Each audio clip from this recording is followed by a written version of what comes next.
guy named Airtight Willie. It comes from a book. I'm not actually a Donald Boyd, but it comes from a Iceberg Slim book. Oh, okay. I think it's a book called Airtight Willie and Me.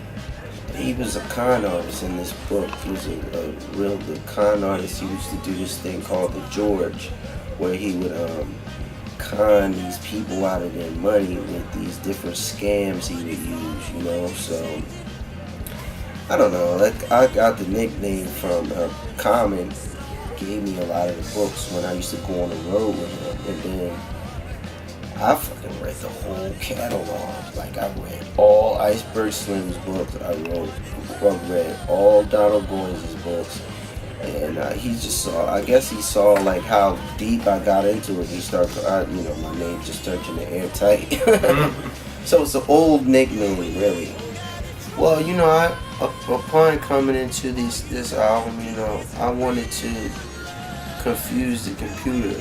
Because I've been going through a lot of stuff with people calling me Neo Soul and me just being this Neo Soul cat. And I never really liked that title. I mean, when people would ask me that, I'd be like, well, Dr. Dre was on my album and Megahertz and the, you know, Questlove. You trying to say those cats are Neo Soul acts? Dr. Dre and all of these cats? Like, that's not Neo Soul. Like, what I thought that I was doing was a hybrid of hip hop, you know? I was taking hip hop beats just like an MC would, but I would write a song over it. And I didn't even back then, I didn't really talk always about love. You know, I always considered myself, you know, to be able to talk about a lot of different things, you know, like the whole gamut of just life in general, you know. So, man, you know what? Everybody, they say Neo Soul as soon as they hear the Rhodes. So I was like, you know what? Let's get rid of all of these Rhodes tracks, dude. Come in here and play this song over, and let me see if me and you could jam out what you just playing it or acoustic. We're just sitting there, we're just writing it like we writing a rock tune or a regular soul tune, just regular on the axe first, you know, like John Lennon or some shit.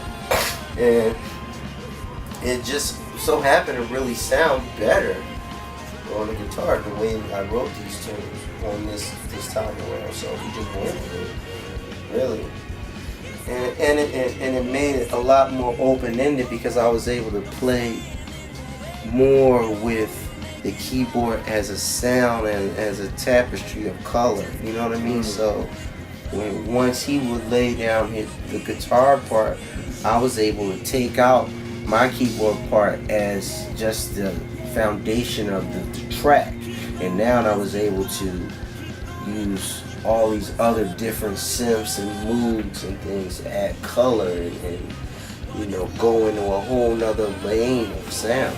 So I think I could, my name could get out there more, but you know, I only had one album come out, you know. My second album was bootleg, you know. It's almost like I've been in the airport my whole career, like flying standby, trying to figure out when I'm gonna get on this motherfucking flight, you know what I mean? And it's pretty much been the story, you know.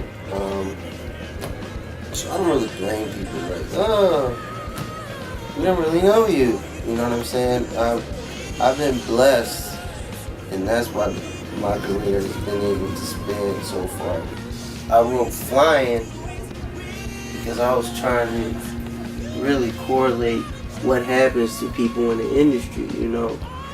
If you come into the industry, a lot of people are doomed from the beginning, you know, and tossed and thrown around, and then they just wind up drug addicts at the end of the day, just fucked up, you know. They really didn't even have a chance from the start. And then I just turned it into a story, you know. But that was really how I wanted to do it. But I didn't want to write a lot of shit and sound bitter, you know what I mean? So it was like, well, let me think like a blues singer would, or like Edgar Allan Poe, you know, and make a spooky movie. What's up? It's Bilal, I'm here. BB King's about to go on this stage and rip it. You are watching me on Okayplayer.